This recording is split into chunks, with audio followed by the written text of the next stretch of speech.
Hello नमस्कार साथियों, जय हिंद। मैं Dhananjay study with MKS NGO में आपका हार्दिक स्वागत और अभिनंदन करता हूं।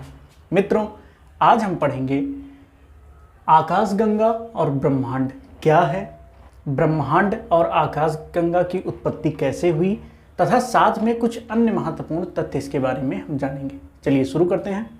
तो आकाशगंगा और ब्रह्मांड मित्रों क्या है? तो आकाश में एक ओर से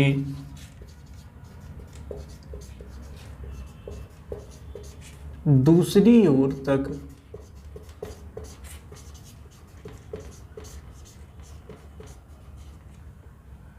फैली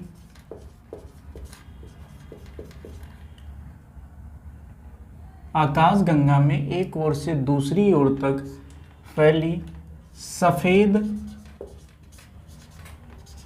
चादर की पट्टी को, जिसमें 100 अरब से भी अधिक तारे हैं, जिसे आप कभी कभी आकाश में खुली आंखों से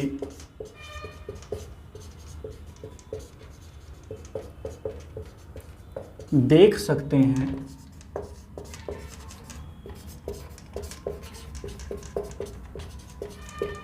इसे ही आकाशगंगा कहते हैं।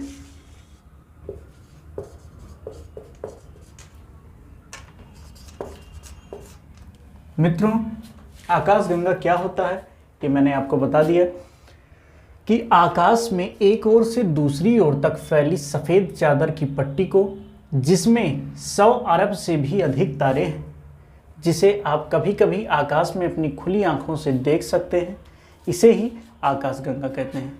तो मित्रों, आकाशगंगा यही है। चलिए आगे बढ़ते हैं।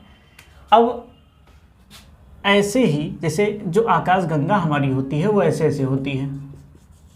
इसको हम गैलेक्सी भी कहते हैं। अपनी आकाशगंगा को मिल्की वे कहते हैं, जिसको दुग्ध मेखला भी कहते हैं। मतलब यही सब इस सब के एक ही नाम है, आकाशगंगा, गंगा। और ऐसी ही मित्रों 3 आकाशगंगाएं मिलकर, जैसे एक आकाशगंगा हो गई, 2 हो गई और 3 हो गई, ऐसी ही 3 आकाशगंगाएं मिलती हैं। और इन 3 आकाशगंगाओं के समूह को महामंदाकिनी कहते हैं। इन 3 आकाश गंगाओं के समूह को महामंदाकिनी कहते हैं। महामंदाकिनी कहते हैं। तो मित्रों, ये हो गई मंदाकिनी यानी आकाशगंगा। और 3 आकाशगंगाएं जब एक साथ मिलती हैं मित्रों, तो उसे हम महामंदाकिनी कहते हैं। तो अब ब्रह्मांड की परिभाषा हम समझते हैं मित्रों कि ब्रह्मांड क्या होता है। तो मित्रों, ब्रह्मांड जो होता है, हम इसको आपको आगे बताते हैं, तब तक के लिए इसे हम रफ कर देते हैं। तो मित्रों, आइए हम अपना दूसरा जो टॉपिक है ब्रह्मांड, इसको समझते हैं कि ब्रह्मांड क्या होता है। मित्रों, तो मैंने आपको बताया कि आकाश में एक ओर से दूसरी ओर तक फैली सफ़ेद चादर की पट्टी जो होती है, जिसमें 100 अरब से भी अधिक तारे होते हैं, उसको हम आकाशगंगा यानी मंदाकिनी कहते हैं। और ऐसी ही 3 आकाशगंगाओं के समूह को हम महामंदाकिनी कहते हैं। तो आइए समझते हैं कि ब्रह्मांड किसे कहते हैं। तो ऐसी ही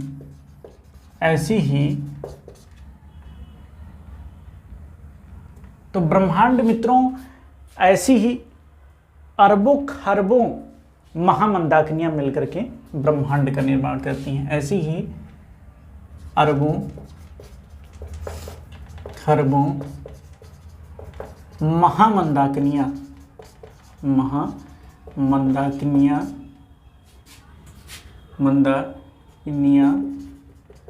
मिलकर ब्रह्मांड का निर्माण करती हैं।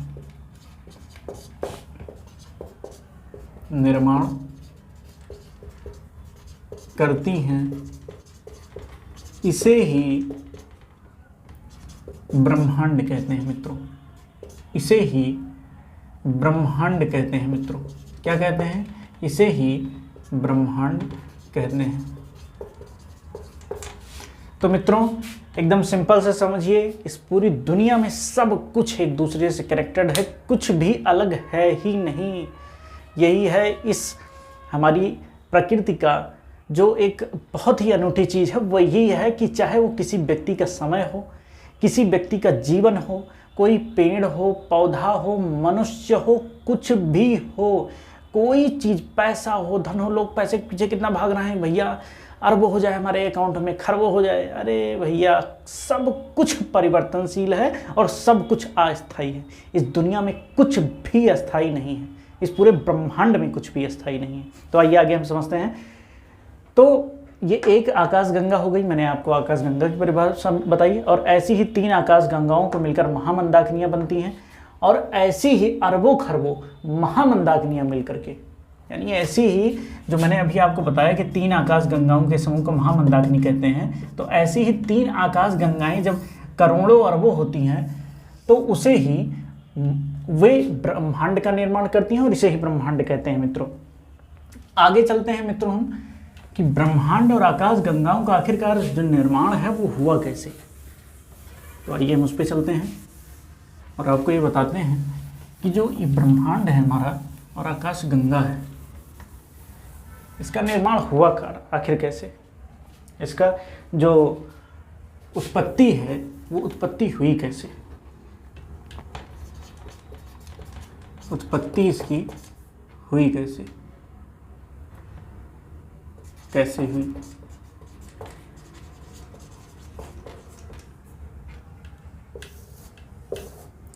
तो मित्रों सबसे पहले हम जानते हैं कि ब्रह्मांड की उत्पत्ति कैसे हुई। तो इसके संबंध में जो सबसे महत्वपूर्ण हमारा सिद्धांत है वो है big bang theory. Big bang सिद्धांत। मित्रों मैं एकदम किताबी भाषा तो एकदम टच ही नहीं करूंगा, आपको बिल्कुल अपनी गांव की भाषा की तरह एकदम सरल सी प्रेम भरी भाषा में आपको एकदम बिल्कुल समझाऊंगा। तो ये सिद्धांत मित्रों जो है वो दिया था बेल्जियम के पादरी, बेल्जियम के पादरी और वैज्ञानिक जॉर्ज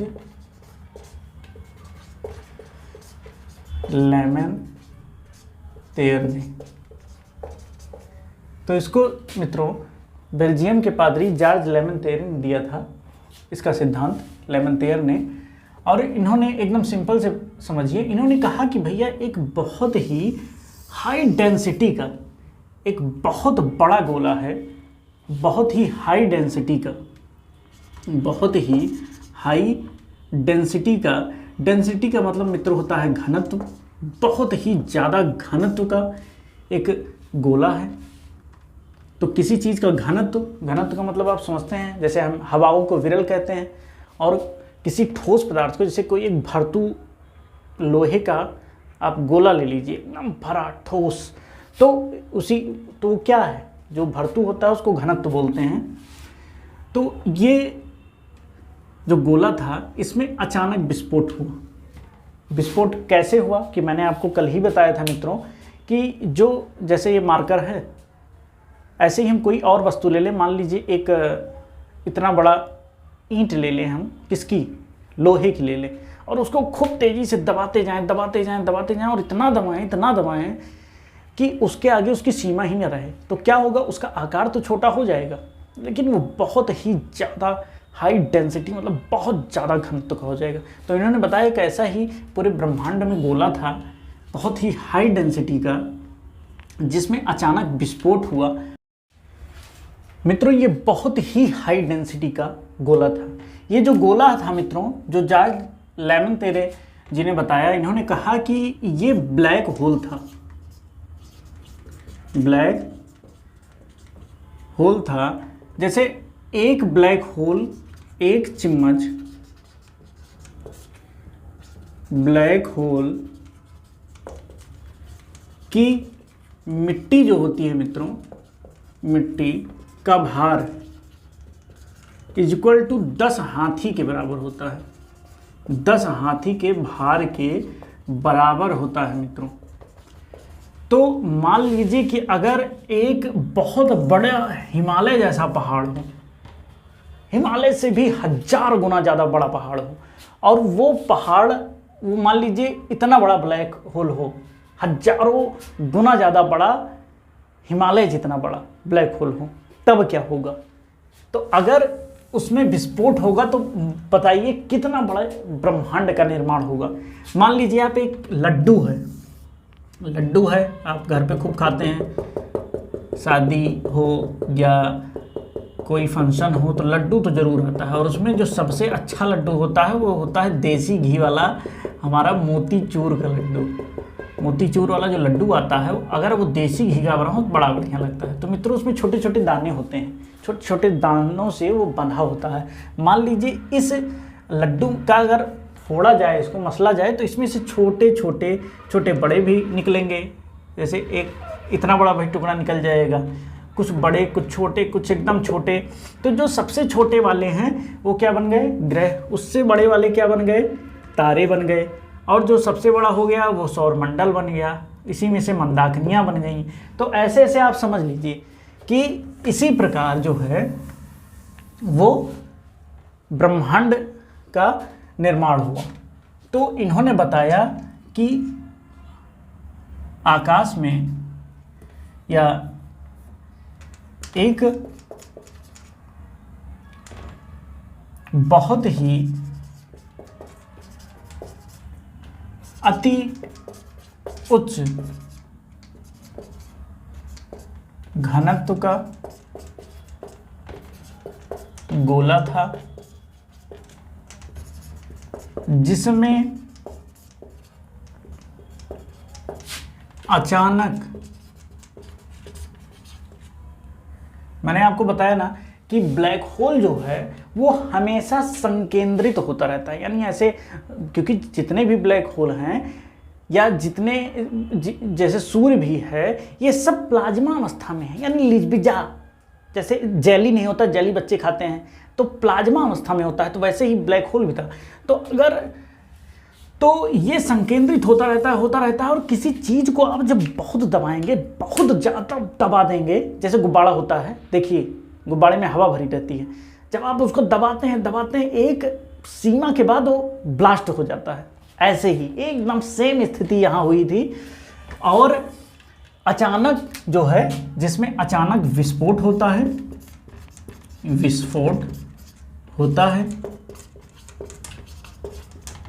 और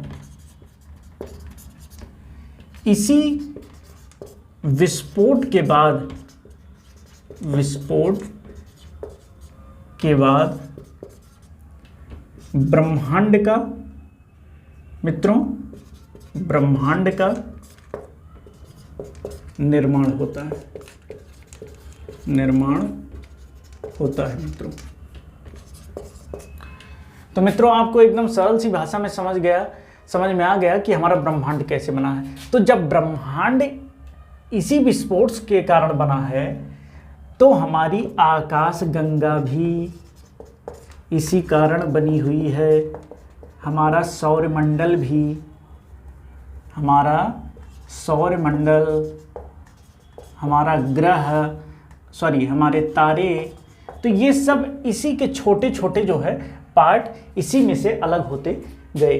तो इस प्रकार आपने एकदम सरल सी भाषा में समझा कि जो बिग बैंग सिद्धांत है इसमें आखिर एक्चुअल में हुआ क्या था। हमें पूरा बहुत ज़्यादा कुछ जटिल समझने की ज़रूरत नहीं है, छोटी छोटी चीज़ों का बिल्कुल समझिए सरल सी भाषा में, कि आप एकदम ये समझिए कि जॉर्ज लेमन थ्योरी ने जो बिग बैंग सिद्धांत दिया उसमें कुछ बहुत बड़ा बिग कोई चीज़ नहीं है। आप एकदम सरल सी भाषा में समझिए कि एक लड्डू था, अचानक इस ब्रह्मांड में उस लड्डू में अचानक विस्फोट हुआ और उसके छोटे छोटे दानों से आकाशगंगा, सौरमंडल, तारे ये सब बने और इसी से ब्रह्मांड का निर्माण। एकदम सरल सी भाषा में इन्होंने कहा कि एक बहुत ही हाई डेंसिटी का एक गोला था जिसमें अचानक संकेंद्रण की वजह से, दबाव की वजह से अचानक विस्फोट हुआ और उस विस्फोट के कारण जो है ब्रह्मांड का निर्माण हुआ। मित्रों अब आगे चलते हैं अन्य तथ्य पर, इसको हम रफ कर देते हैं।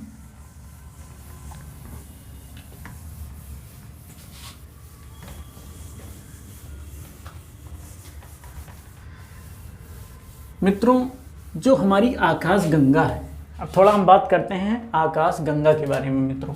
तो जो हमारी ये आकाश गंगा है मित्रों, ये सर्पिलाकार है। हमारी आकाश गंगा जो है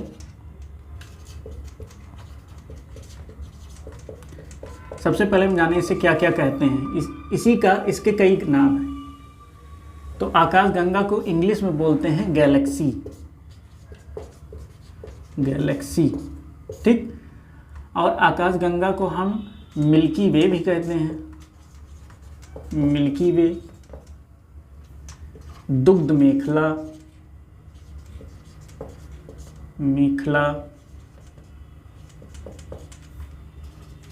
ठीक। दुग्ध मेखला, मिल्की वे, आकाश गंगा, गैलेक्सी और इसके कई सारे नाम हैं। प्राचीन समय में इससे आकाश में बहती हुई नदी से इसकी तुलना की गई है मित्रों। क्या की गई है? नदी से इसकी तुलना की गई है आकाश गंगा की। तो मित्रों इसको आकाश गंगा भी कहते हैं। हमारी जो आकाश गंगा है उसका नाम है दुग्ध मेखला, मिल्की वे, ठीक। आगे बढ़ते हैं। तो हमारा सौरमंडल कहाँ है मित्रों? इसमें अब इसके अंदर तो लाखों तारे हैं, करोड़ों तारे हैं। हमारी आकाश गंगा के अंदर करोड़ों अरबों तारे हैं। कहा जाता है कि 100 अरब तारे हैं, अरब तारे हैं आकाश गंगा में हमारी। तो मित्रों इसमें जो है, इसमें हमारी आकाश गंगा कहाँ है? तो हमारा सूर्य जो है मित्रों वो यहाँ पर है और इसके चारों ओर सब चक्कर लगा रहे हैं अन्य ग्रह, बुध, शुक्र, पृथ्वी, मंगल, ठीक। और यहीं पे इसके जस्ट बगल इसका हमारा सूर्य का जो पड़ोसी तारा है, हमारा तारा तो सूर्य है लेकिन सूर्य का पड़ोसी तारा जो है वो है प्रैक्सिमा सेंचुरी, प्रैक्सिमा सेंचुरी, ये तारा है हमारा, ठीक, पड़ोसी तारा है। दूसरा जो तारा है वो यहाँ पे है मित्रों, उसका नाम है, उस तारे का साइरस, ठीक। तो मित्रों ये इसमें जो प्रैक्सिमा सेंचुरी है ये हमारे जो सूर्य है इससे कई करोड़ किलोमीटर दूर है मित्रों। साइरस तारा, जो साइरस तारा है ये सबसे चमकीला तारा है मित्रों, चमकीला तारा है। मैंने बहुत लोगों को देखा है वो कहते हैं कि भैया सूर्य जो है वो स्थिर है, सूर्य कहीं जाता नहीं है, लेकिन सूर्य स्थिर नहीं है मित्रों। सूर्य जो है इस आकाश गंगा की परिक्रमा करता है। ये जो आकाश गंगा गैलेक्सी है सूर्य इसकी परिक्रमा करता है और सूर्य जो है आकाश गंगा की परिक्रमा करता है और ये अपना एक चक्कर, और ये अपना एक चक्कर मित्रों ये 25 करोड़ वर्ष में पूरा करता है। करोड़ वर्ष में पूरा करता है मित्रों, करोड़ वर्ष में पूरा करता है, जिसे मित्रों कॉस्मिक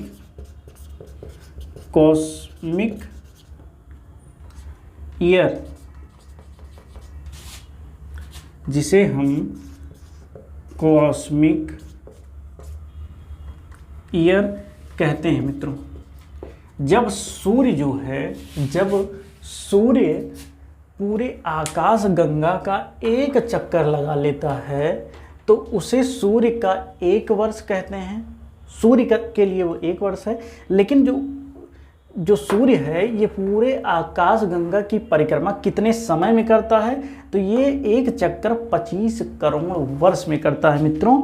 ये एक जो परिक्रमा है वो 25 करोड़ वर्ष में करता है, जिसे कॉस्मिक ईयर कहते हैं। और जब पृथ्वी सूर्य की परिक्रमा करती है, सूर्य की परिक्रमा करती है तो मित्रों उसे सोलर ईयर कहते हैं। सोलर ईयर कहते हैं मित्रों, यानी सौर वर्ष। मित्रों तो आपने समझा कि आकाश गंगा और ब्रह्मांड क्या होते हैं मित्रों, ब्रह्मांड और आकाश गंगा की उत्पत्ति कैसे हुई, और आपने कुछ अन्य महत्वपूर्ण तथ्य जाने। इसी के साथ मित्रों मिलते हैं ज्योग्राफी के अन्य अगले टॉपिक पर नेक्स्ट वीडियो में। इसी के साथ मित्रों जय हिंद, वंदे मातरम, भारत माता की जय। नमस्कार मित्रों।